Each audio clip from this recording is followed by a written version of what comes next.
Are you a business looking for a fresh new way to reach potential customers? Well, you need to get airtime on IT TV, a 24/7 streaming and on-demand TV service online and on Roku. With Roku having a potential reach of 62 million people, it's a perfect opportunity to reach potential customers through affordable commercial and infomercial spots. Visit us online today at itnetwork.tv.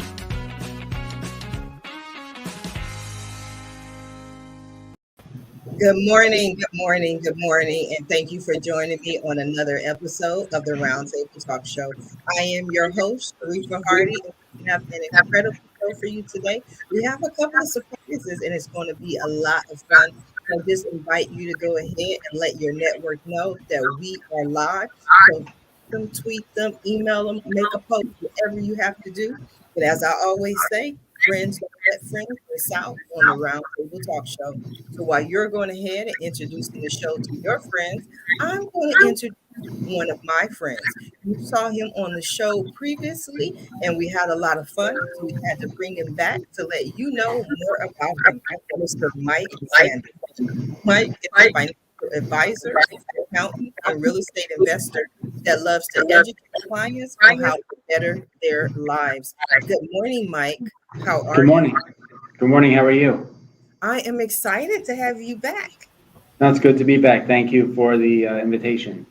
You are so welcome. Tell the people who don't know who you are a little bit about yourself, who you and what you do and what you're passionate about. Sure. So started out as a financial advisor and continually one to this day. Sort of what I've done is merged both my passion for financial investments and planning along with real estate. So that's where the fire comes from. The two merged together. And also an affinity, I guess, for building fires and seeing people grow and do well and succeed. And, we also have an accounting practice built into what we do. So we're a little bit of a Swiss Army knife in helping people, pretty much go over some of their main concerns when it comes to, financial and tax matters. And then, of course, you put all that on the on the back burner because a lot of it's also problem solving and helping clients with, dealing with real life issues, whether it be estate planning, cash flow, retirement planning, should I buy or lease a car? Am I getting a good deal on this mortgage? It's kind of a good second opinion for people because people are inundated with information and we try to help make as much sense of it as possible.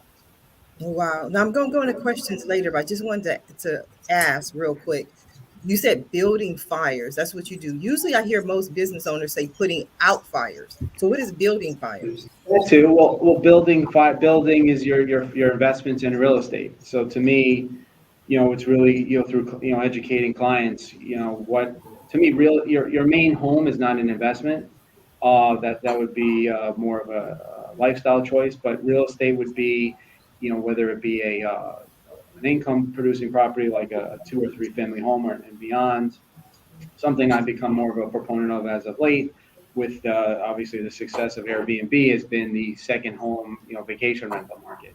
To me, that's my favorite thing because what other, sort of investment can you also utilize personally as a vacation home? So to me, I'm a big fan of those and it's, very profitable too if it's managed correctly. So that's where, building it up and seeing it grow. Okay, well, I'm going to ask some more questions, but I definitely want to go ahead and introduce our next guest, the lovely Miss Jennifer Lee. And Jennifer Lee is a financial advisor at Modern Wealth. She specializes in personalized, durable relationships that are necessary to face life's changes, transitions, and planning.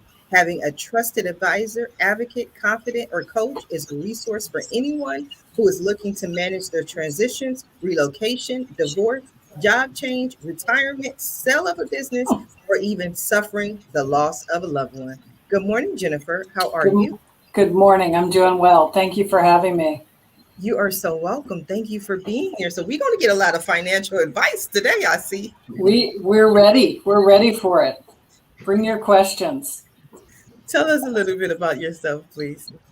So I'm an advisor. I've been in the industry for 27 years now. I absolutely love what I do. When I relocated from Maryland to Florida and needed to get out into the network and meet new people, I found that saying I was an advisor gave me a reaction of a lean back. People would lean back and they would say, I have one of you, or my husband handles that.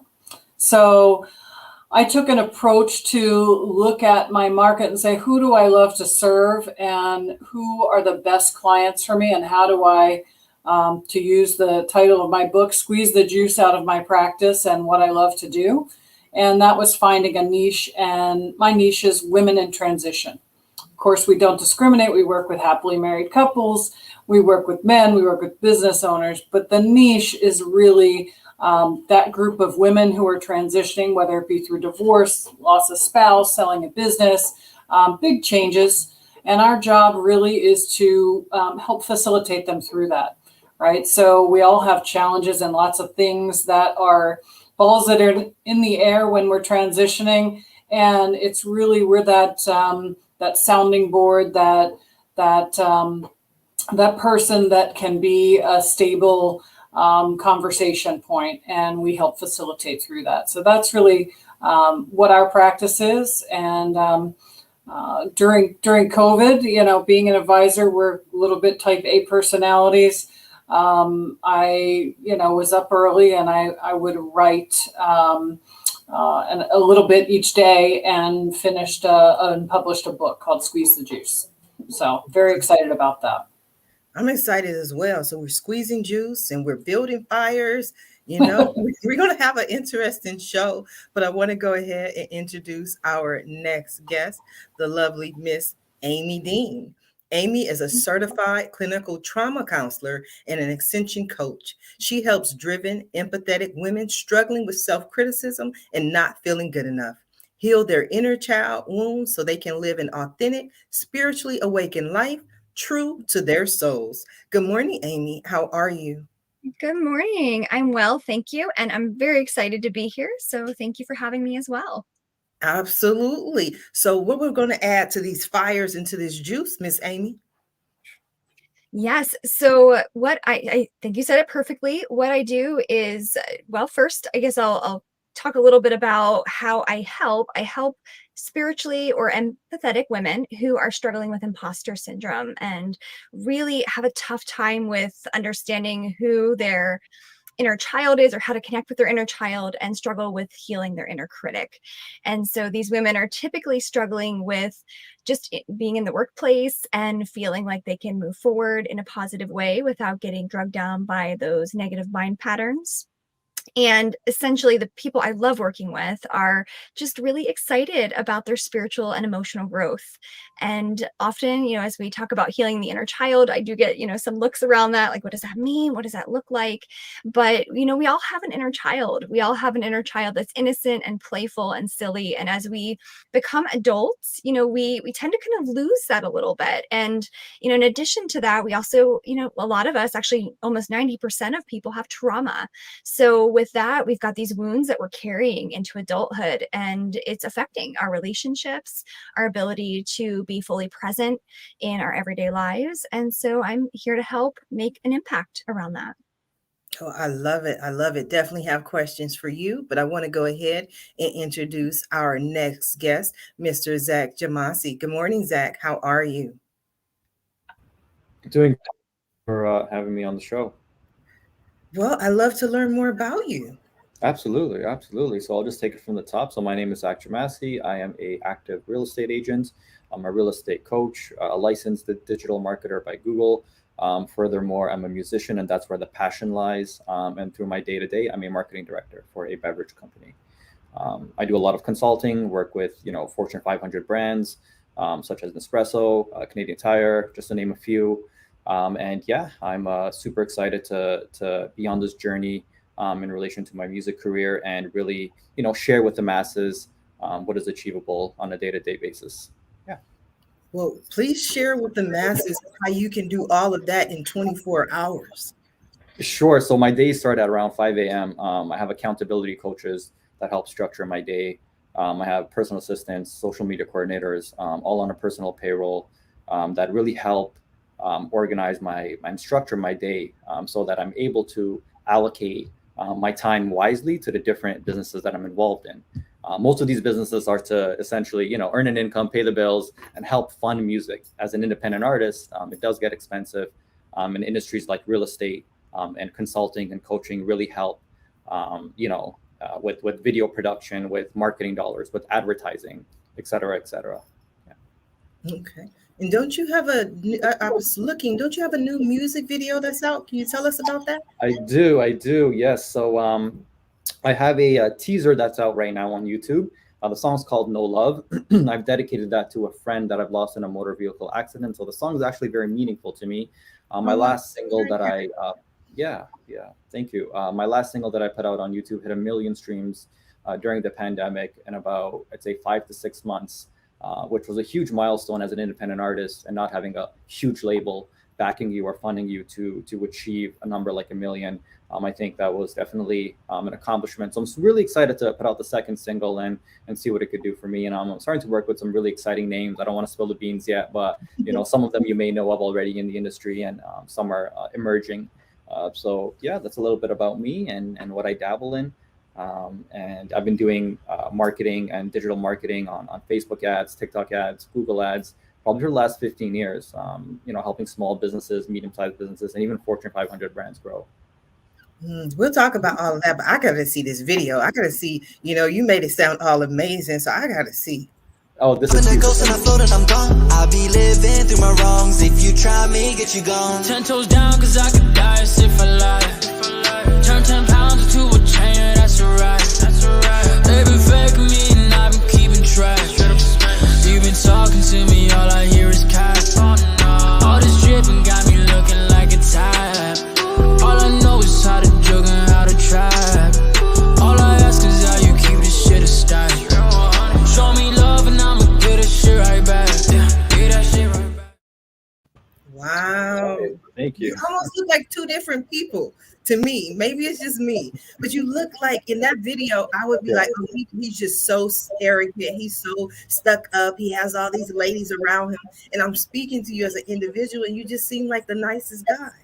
Oh, thank you. Yeah, branding is branding. I mean, music branding is different than real estate branding, and me presenting and pitching RFPs and RFQs is very different to how I dress when I see clients, or but a lot of people judge prior to actually getting to know someone, and music is just one side of me.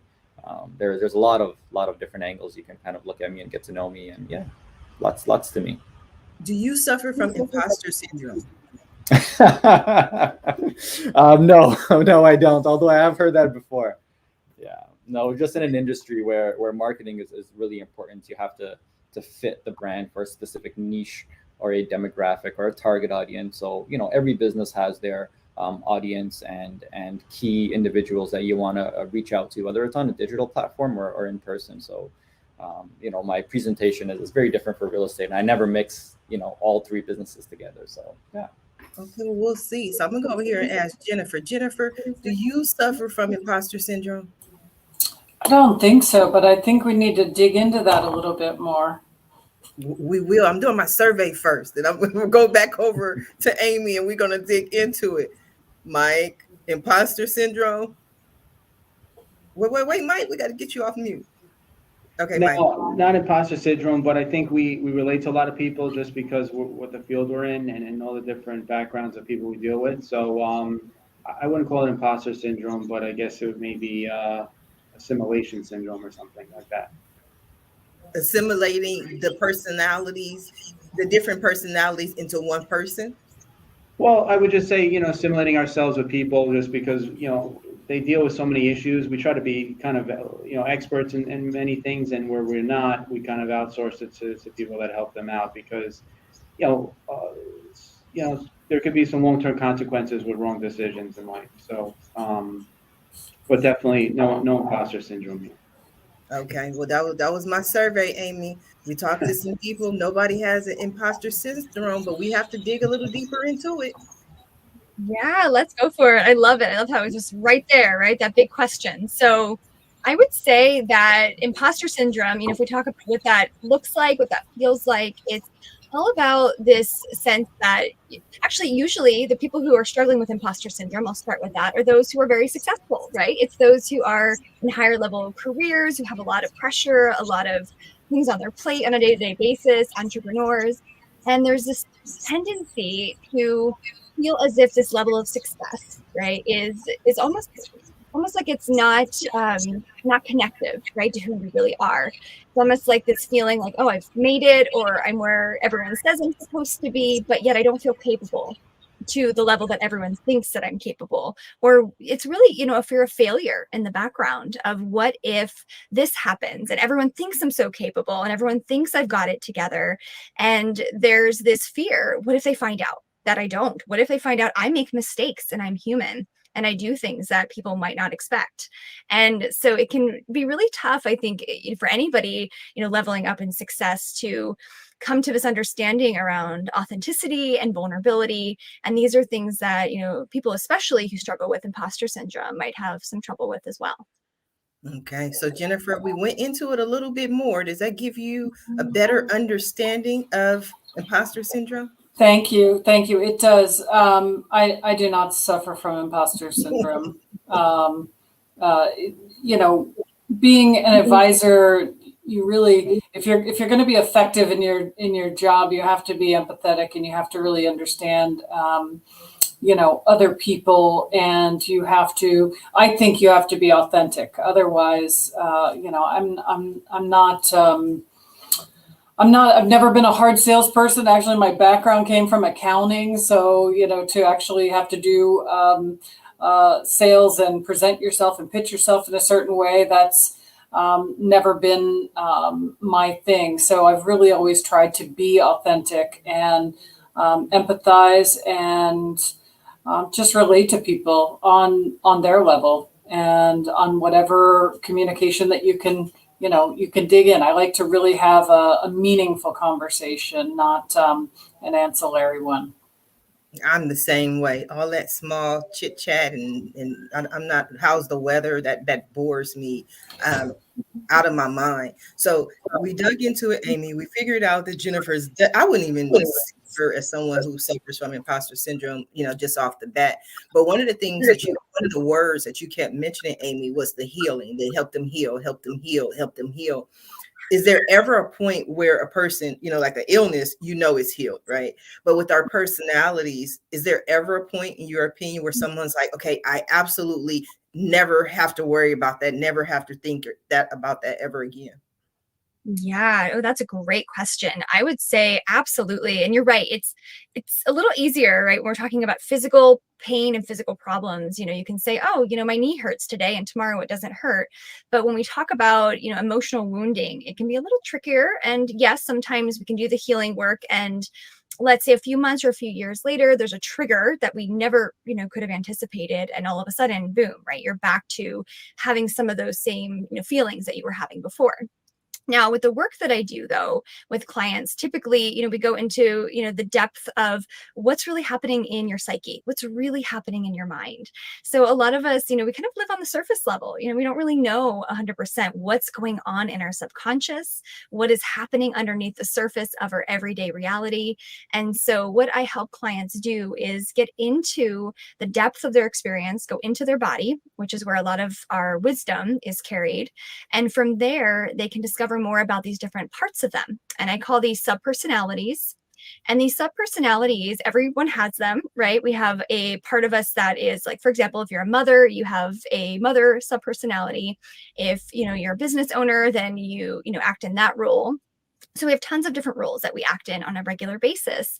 And so if we can understand how and why we have these subpersonalities, we can better understand our wounding, because our subpersonalities are typically trying to protect us from feeling a certain way, and especially from feeling that sense of vulnerability. And it's, constantly trying to move us towards feeling good enough, which is a huge struggle with, many, many people, and not just people who feel successful or don't feel successful, But in general, right, we tend to try to maybe, let's say go for a high achievement as a result of feeling not as good as we could feel, because we're trying to get that sense of self-esteem, right? Trying to boost that in our mind and body. And so healing the wounds does take some time, of course, but the way that it can look in the long run is, it can just really, for everybody, would be more peace, more love in your life, more joy, and there's a sense of ease, right? I think that as just in daily life, we have so many things we have to focus on. And when we're looking at the end point, what we're really aiming towards and what we really want to happen, it's all about understanding that we already have the joy, peace, and love within us. And it's just a matter of tapping into it and not efforting our lives so much, right? And that's typically how we live, right? We're just running from one thing to the next, to-do list, this and that. And so what, I want to impart is that you can heal these wounds. And often a lot of us don't even know we have them until we really look deep enough. Well, we're not going to look that deep right now, but I want to go over to Zack. Zack, are you with me, Mr. Zack? I am with you. Thank you. So you have a lot of sub-personalities according to Amie's definition of these sub-personalities. And I think Mike gave us the definition of just being able to, bring them all together. Is that ever difficult for you? It's not difficult for me because it's the things I do are a very clear reflection of who I am deep down. On a subconscious level, I'm very aware of what goes into, you can say, my prefrontal cortex as well as just on a subconscious level, right? Like I meditate a lot just to get clarity of mind in the morning. And that's why my morning routine is so important, because I think about what are the things I really want to do. And when I think about it and when I connect the dots, all of these various businesses that I'm involved in are a direct reflection of experiences I've been through in my past, I'd say the last 15 years, all the, knowledge I've gained, all the learning I've done. So in a nutshell, all the things I do are a clear reflection of who I am day to day. The only and that's why I feel like it's not, for me, I don't doubt myself, right? Because if we talk about imposter syndrome, then there's a lot of self-doubt as well, because there's uncertainty that, you might not be hitting a certain pinnacle and whatnot. So, to answer that question in layman's terms, it's not hard for me at all. I'm very talkative. I'm like a social butterfly. So when it comes to real estate sales, it's very easy for me to communicate with clients. Working with Fortune 500 brands allowed me to really tap into a different segment of how to communicate when you're dealing with business owners or, people that are executives. All of these experiences in a nutshell, just as a strong reflection of who I am. It takes time for me to acquire any new skill. And, I think very deeply before getting any license, do I really want to do this? Is this a reflection of who I am? Do I enjoy the things I do? So there's a lot of questions I ask myself before I dabble in any industry to make sure that I don't feel like I'm doing something that I don't really enjoy doing. So real estate, I love speaking to people. I love behavioral science, understanding how, your brain works in general, psychology. So on my spare time, I like to read about it. Also, when it comes to music, I write about personal experiences that I've gone through. I write about, it could be relationships. It could be, a great day. It could be a bad day. So all the things I do really reflect who I am as a person on a music level and on a business level. So, for me, it's not difficult because I'm not trying to become somebody I'm not. I'm just trying to tap in to my inner self and figure out, what else can I take on? Do I have the capacity? Will I enjoy it? And, is it pleasant to do? So, yeah. I understand. I wouldn't say that I suffer from, well, actually, I would say I absolutely don't suffer from imposter syndrome. But one of the things I posted, I think it was like 2 or 3 days ago on social media, was that someone had mentioned about a month ago, they were looking at a list of the top 1,500 Black-owned businesses in America, and they saw Sharifah was number 1,000. And then like 2 or 3 days ago, a friend of mine who's in Virginia was speaking to some of her political friends, and she was looking at a list of Black women in politics to watch. And she saw Sharifah Hardie on the list. And so when they were giving me this information, I wasn't like, oh my God, I don't deserve it. I was just like, wow, I've come a long way. So I wouldn't phrase that as, imposter syndrome, but sometimes I'm like, wow, Sharifah, you really are doing something that I, maybe wouldn't have expected to do. I don't know. I'd love to hear your thoughts, Jennifer, just on the conversation. Absolutely. So, I mean, I think that's awesome that you're on that list. That's my thought is you're a boss. That's a great feeling to have, and a great accomplishment for all the hard work that you've already contributed. I think that Zack really kind of hit home. I'm a little bit envious. I need to get up at 5, I guess. I've always wanted to meditate every morning, and I intermittently do meditation, and I gotta just own that. So, Zack, you're inspiring me to get up earlier.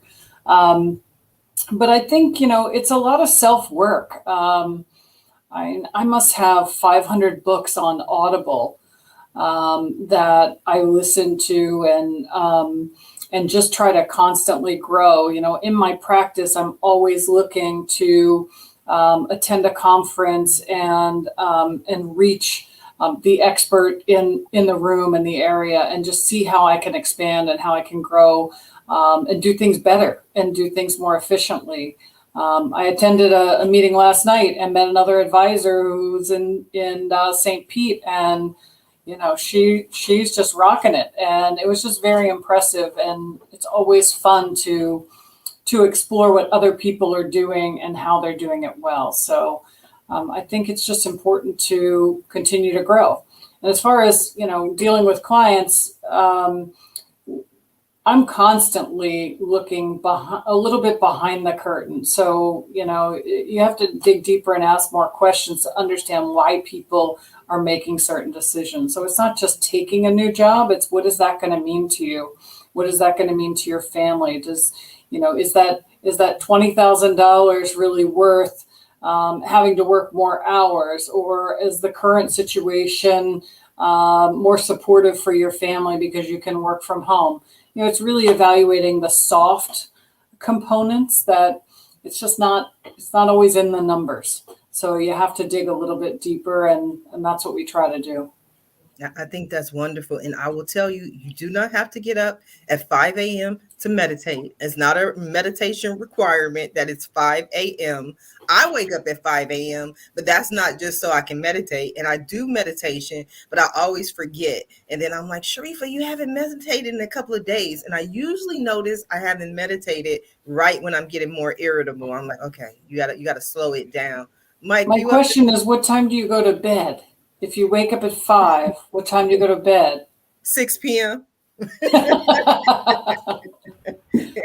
what people always say. Like, even when people call me at like 9 o'clock, I'm like, it's like 3 or 4 hours, past my bedtime. I don't, but see, the key is I do not go to sleep at 6 p.m., but I close my business and I start winding down, which gives me a personal life and an opportunity for me to actually, get out of work in business mode and kind of just enjoy life. But it's usually around 6 p.m. when I kind of settle down.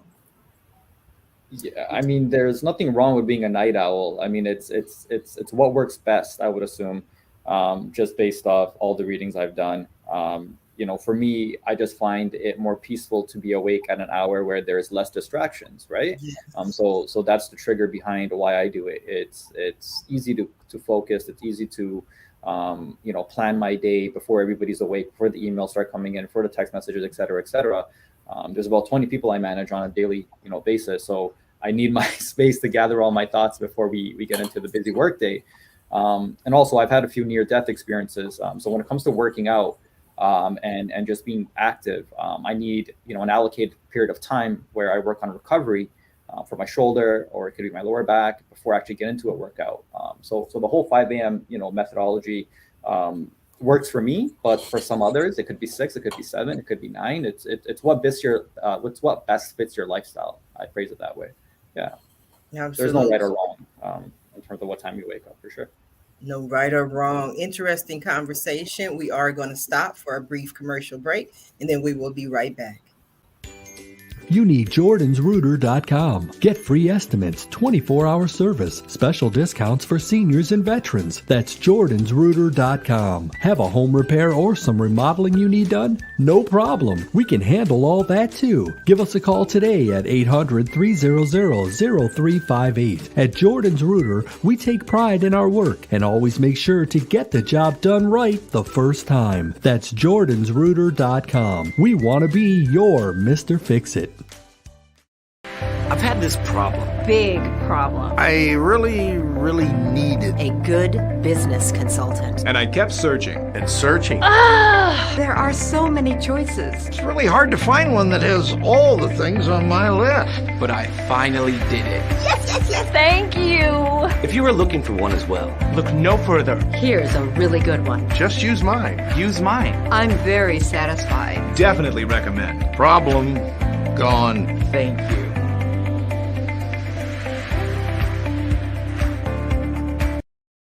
If you are just now tuning in to the Roundtable Talk Show, you have missed the first 30 minutes of the show in what has been a very interesting conversation. We have discussed imposter syndrome, meditation, just a little bit about, and music as well, real estate, investing. We're going to go over here and figure out what time Mike gets up.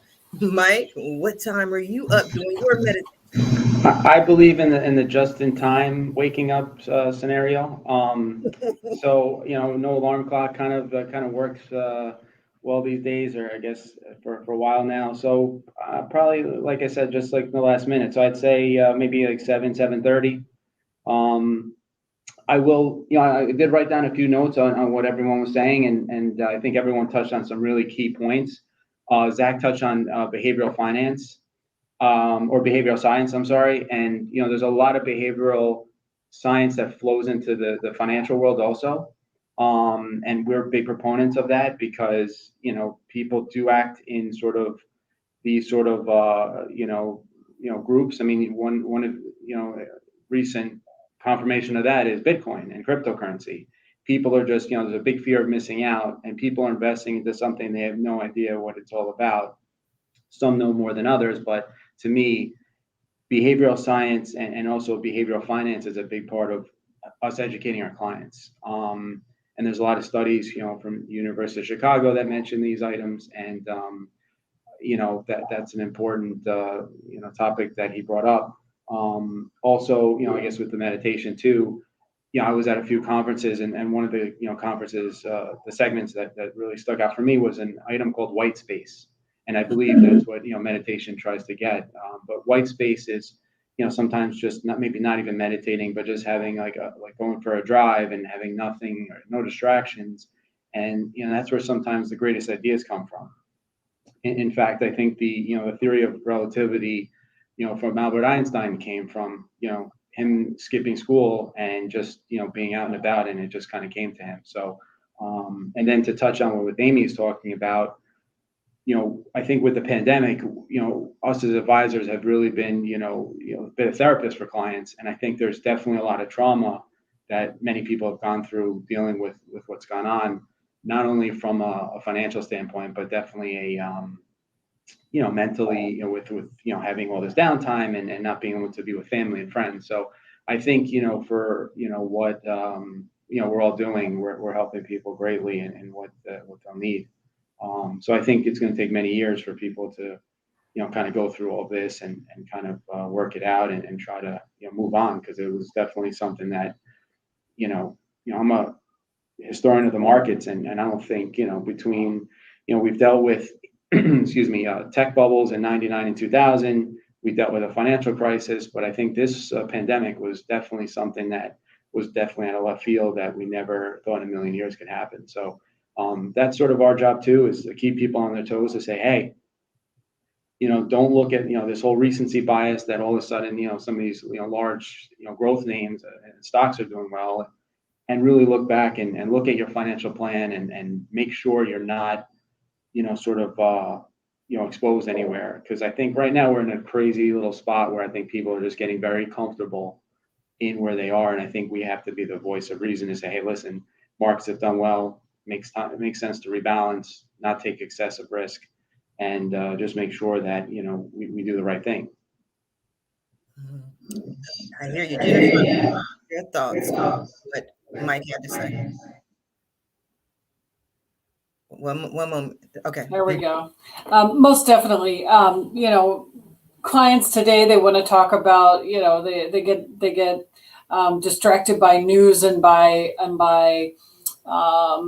interest in these exciting ideas where they don't want to miss out. So, marijuana stocks, energy, electric vehicle stocks, as well as the Bitcoin. And I agree completely with Mike. It's if you want to gamble some money, then okay, then put what you would gamble into Bitcoin. But on the other things, what people don't really realize is, rather than taking the risk of buying Tesla or buying another car manufacturer stock, really the prudent way to do it is to be investing in the industry that supports the parts that go into those vehicles. Because do you really know whether GM is going to supersede Tesla, or Amazon has funded a new electric vehicle company that's not yet public? There's all different kinds of ways, but you really need to be fundamental in your thinking. And that's what, as an advisor, we help you do. We help you look at things practically and make sound decisions. In the end, it's your decision, but it's our job to be that sounding board and be that that prudent person to give you perspective holistically. And I will say that, having been through the same crises in the markets with clients, nobody wants to go through that again. And for the last, 12 years, the market's basically gone up.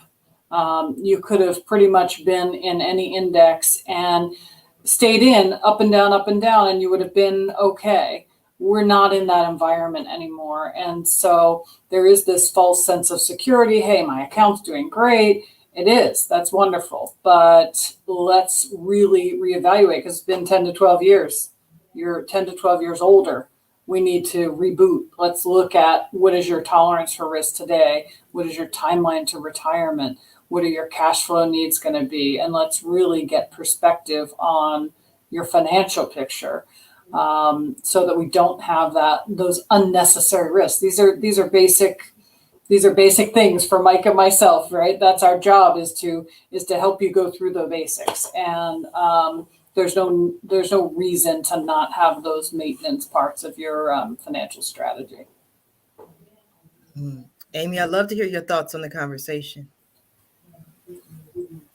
Yeah, thank you. This has been really interesting. I've been taking some mental notes in the background here. So first, I just want to comment on what Mike was saying too, and also on waking up. I know that was something that I was thinking about. 5 a.m.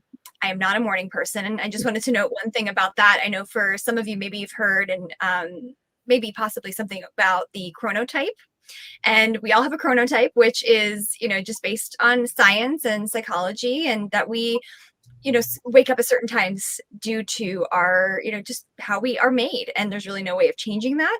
However, we can absolutely, make some adjustments as we go along.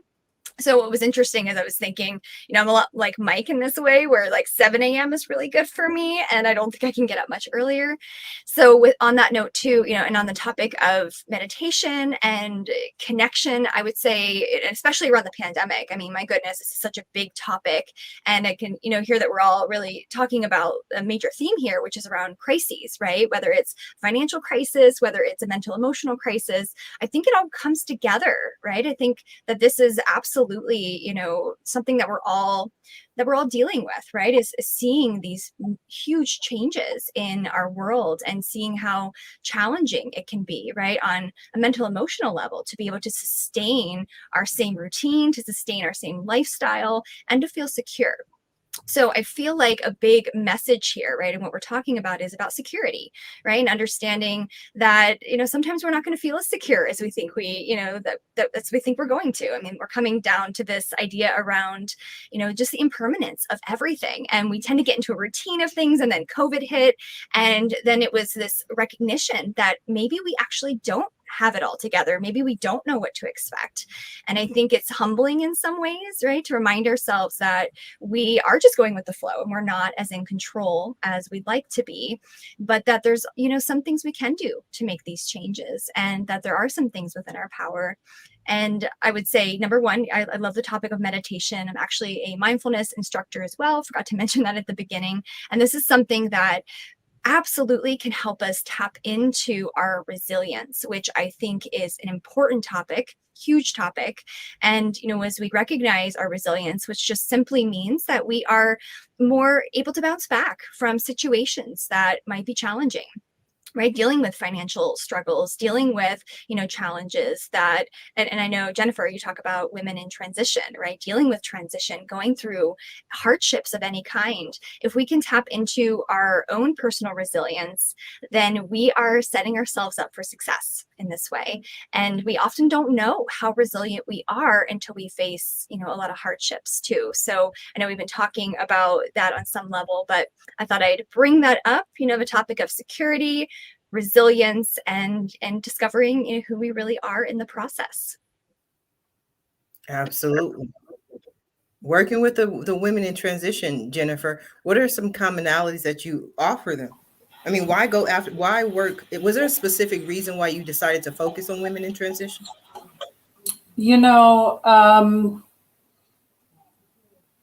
It's interesting. I would say I have a lot of patience, but my very good friends and close family would say I don't have a lot of patience. I have a tremendous amount of empathy and patience to work with that group of women. Probably mostly because I don't like to give away money. I don't like to make mistakes. And I find that women who are going through the emotions and the stress and the anxiety around a breakup, and having to gather all the information about the finances. Primarily, my clients are what I would consider a non-moneyed spouse. So they're the party that isn't really interested in money, addresses it as much as they have to, will oblige me with one meeting a year, but that's about it. They're not interested. So it's really, oh no, I have to figure this out all at once. And I find that as a trend, women that are going through divorce, when I meet new people and I say what I do, women will inevitably say to me, where were you when I went through my divorce? And I needed you. Or my best friend is going through this. She really needs to talk to you. And so it's really, there's multiple components. It's absolutely a psychological component. So you need to make sure that they're talking to somebody, friends, a therapist, somebody like Amie, to just help facilitate them through this process on the emotional side and support that. And then from the financial side, obviously, getting all the ducks in a row.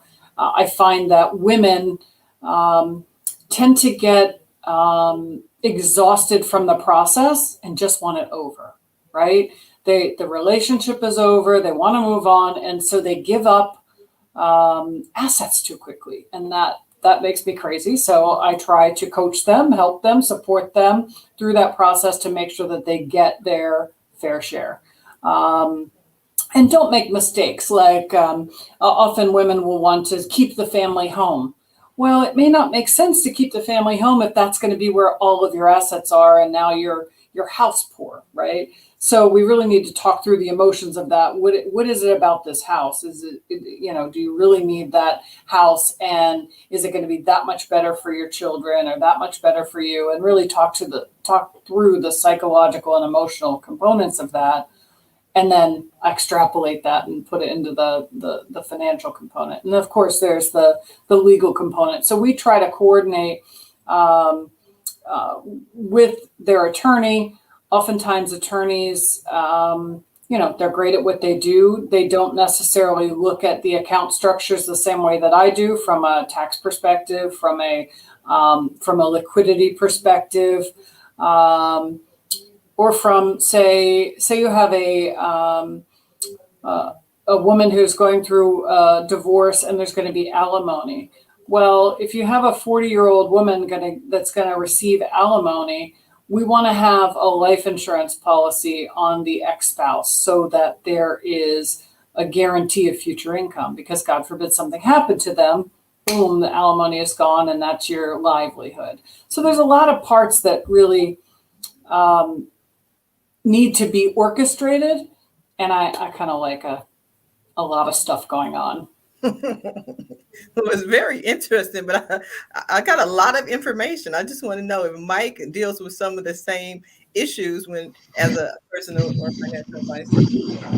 Absolutely. It's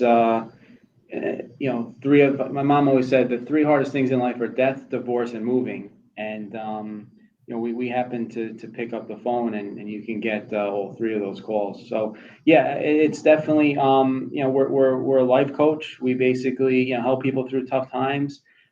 Echoing the divorce things, it's very complex. The attorneys throw a lot of things at people, and we try to kind of digest it down to help explain it to them. There are a lot of tax and financial implications amongst that.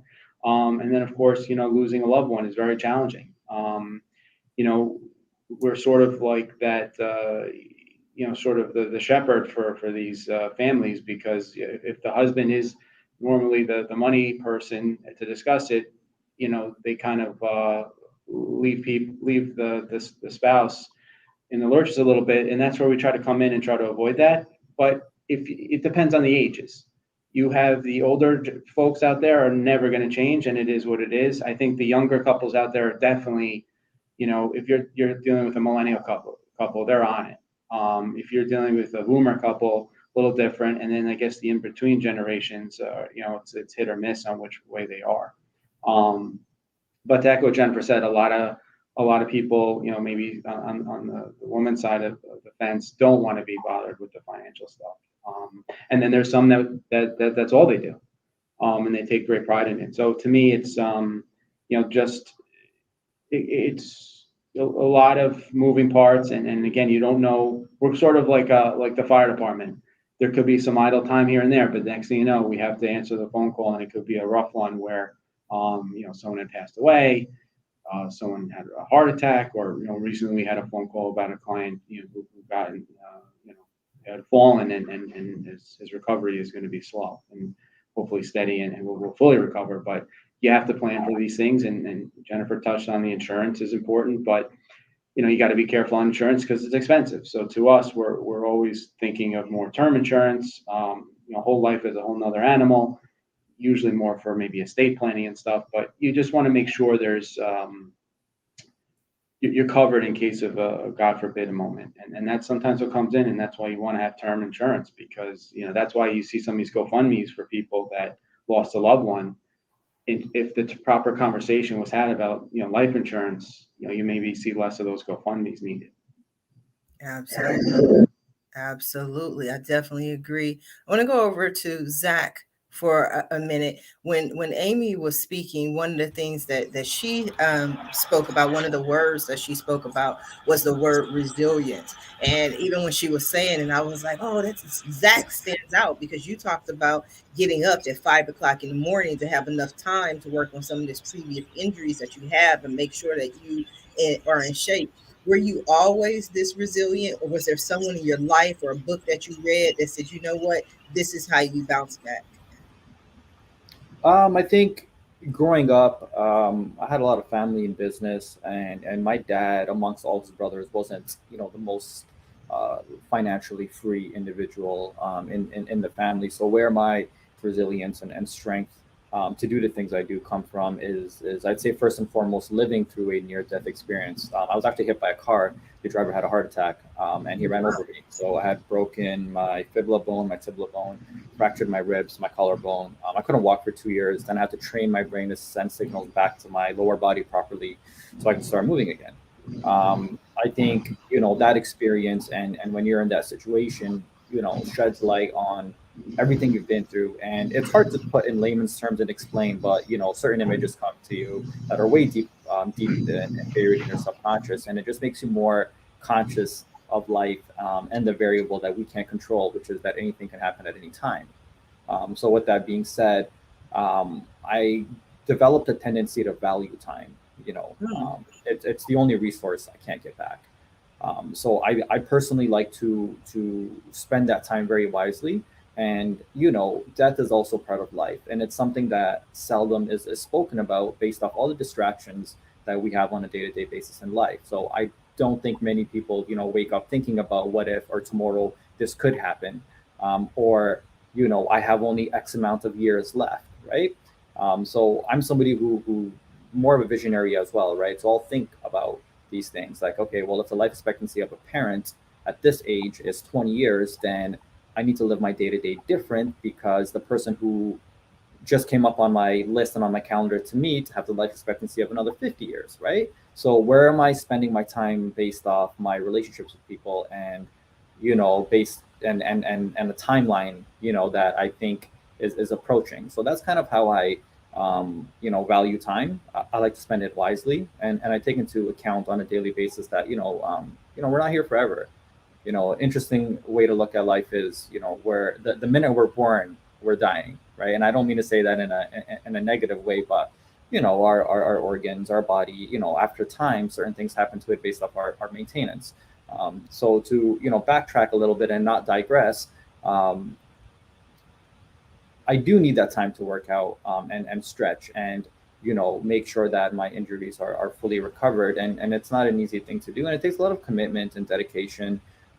Nothing is ever easy, and anybody on this call right now, I'm sure everybody here worked extremely hard to get to where they are, and everybody has a certain level of discipline that they encompass and embody. So even waking up is part of that discipline, and 21 days to build a habit amongst the normal thing. So I think training our eternal clock to wake up at that time just happens. If you do it long enough for X amount of days, then it becomes a habit, and then it's more easy to do. So I guess what I'm trying to convey is that I don't like to take time for granted. And waking up at that hour is never easy for me. I want to stay in my warm bed, with the sheets over me, and hit that snooze button. But that's when my accountability coach starts messaging me and calling me if I don't reach back out to her at a certain period of time. So nothing is easy behind the scenes, and I have a lot of support from people in my life that help me get through all the hurdles and challenges that life throws at me. And yeah. I usually don't ask this, but may I ask how old you are? Sure, absolutely. How about I have a couple people guess before I answer that question, just to make it a little bit more interesting. I think everybody's on mute. I don't know if we. Sure, Mike, you have a guess. Amy, you have a guess. Jennifer, any guesses? This is Jennifer. I'm going to guess 28. 28. I'll sure. Anybody else? I'll guess. How about 33? 33. Okay. I'm gonna stop there before people start throwing a higher number, and then you'll see my cheeks turn red. So I'm actually 34, so very close on the second guess. But I'm glad I inherited a great genetic, because somebody said 28. So thank you. Yes, no, I just wanted to know, because you have a lot of wisdom. You definitely have a lot of wisdom. And I'm sorry to hear what you went through, but I'm glad you didn't give up and you kept going. And this has been an incredible show. We are coming down to the last few minutes of the show. And what I love to do at the end of every show is just simply allow my guests the opportunity to speak directly to the audience, to everyone who is watching this show live, as well as everyone who is watching it in the archives, and let them know what you want them to take away from your appearance here today. And we are going to start with you, Mike. Sure, I would, tell people that are watching this, and I think if you're watching this, you're someone that likes to learn, and I think everyone had a very good information to share.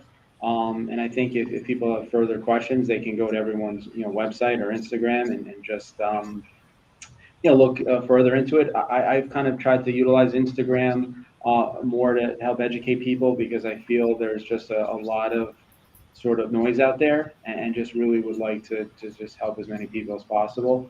And I think, don't be afraid to utilize experts. And, some people get, sort of concerned on what the cost could be.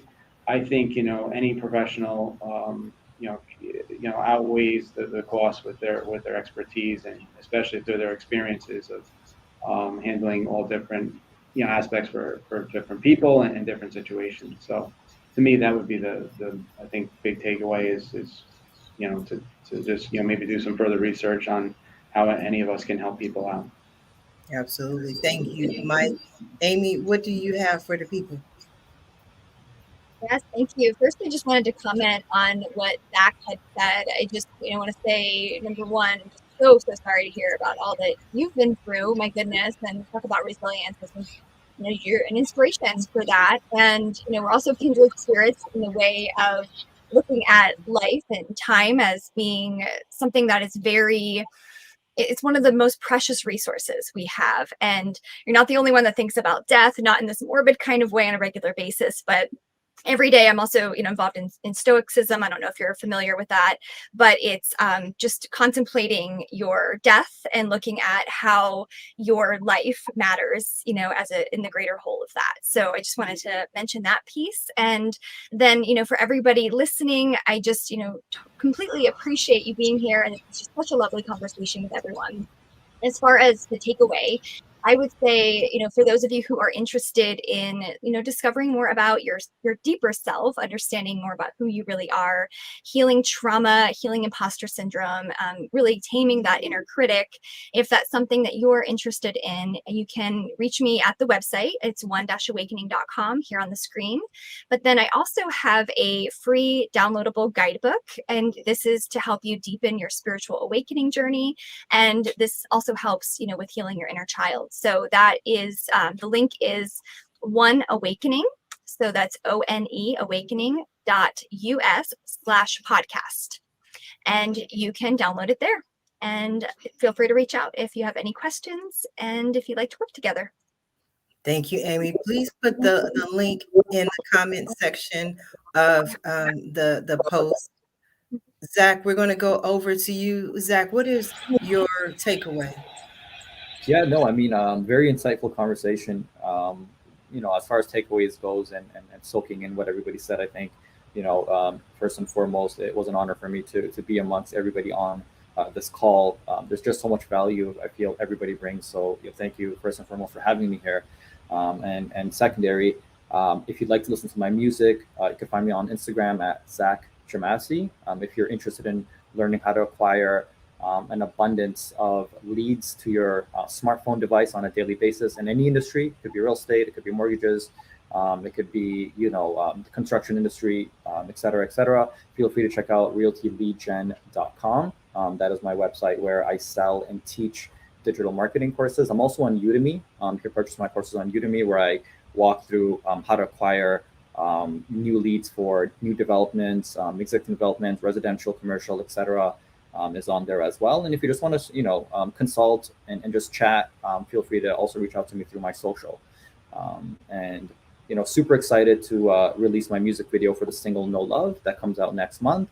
The single is currently available to listen on all major streaming platforms, YouTube, Instagram, Spotify, Apple Music, Amazon, you name it, it's on the distribution platform. Okay, thanks so much for having me on the show today, and kind of excited to hear what everybody else has to say. Yeah. Thank you, Zack. I appreciate you. Miss Jennifer. So wonderful to be here. What a great combination of finance, spiritual, marketing. I just really enjoyed the blend of the conversation. Sometimes financial topics can get a little bit dry. We try to make it interesting, Mike and I. But I just really enjoyed the combination of the guests you had today. So thank you very much for having me. Takeaway, I wanted to share that, my book, there's a website right there, Squeeze the Juice book. This is my book. I'd like to offer, to send out 5 copies to the first 5 people who go to the website and just maybe sign up, and tag Sharif on Facebook.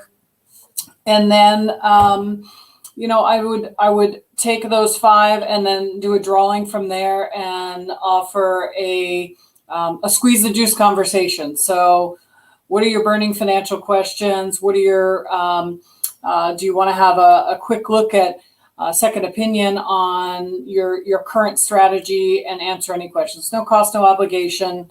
But I'd love to give out education and information and make sure people are taken care of. So thank you for the opportunity to be here, and I enjoyed connecting with everybody.